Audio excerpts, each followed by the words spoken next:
देश में अगर लॉकडाउन को इस महीने के अंत में खत्म कर दिया जाए तो भी कोरोना वायरस संक्रमण के मामलों को चरम पर पहुंचने में जुलाई के मध्य तक का समय लगेगा।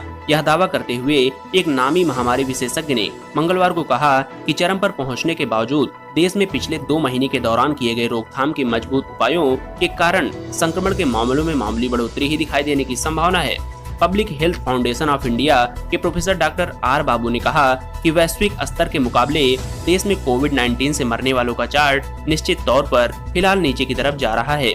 WHO के साथ करीब 6 साल तक काम कर चुके डॉक्टर बाबू कर्नाटक में पोलियो संक्रमण के ट्रांसमिशन पर काबू करने के लिए जिम्मेदार रहे हैं। उन्होंने कहा कि इसका मतलब है कि देश में वायरस स्थानांतरण पर बहुत हद तक काबू पाया गया है। उन्होंने कहा, अगर आप 30 मई को लॉकडाउन हटाते हैं तो हम जुलाई मध्य के करीब संक्रमण के पीक पर होंगे, क्योंकि इसके लिए आपको 3 इंक्यूबेशन पीरियड से गुजरना होगा, जो करीब 1.5 महीना बैठता है।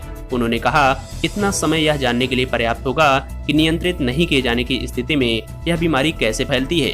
उन्होंने कहा, यह कहना जल्दबाजी होगा, लेकिन अब भारत में अनियंत्रित जैसा कुछ भी नहीं होगा, क्योंकि यदि आप लोगों को आज भी आजाद कर देते हैं तो वे वायरस फोबिया के कारण उन कामों को नहीं करेंगे जिन्हें वे करते थे। उन्होंने कहा, ऐसे में हमारे पास संक्रमितों की उछाल उस स्थिति के मुकाबले कम रहने की संभावना है जो स्थिति शुरुआत में ही कुछ नहीं किए जाने से बन सकती थी।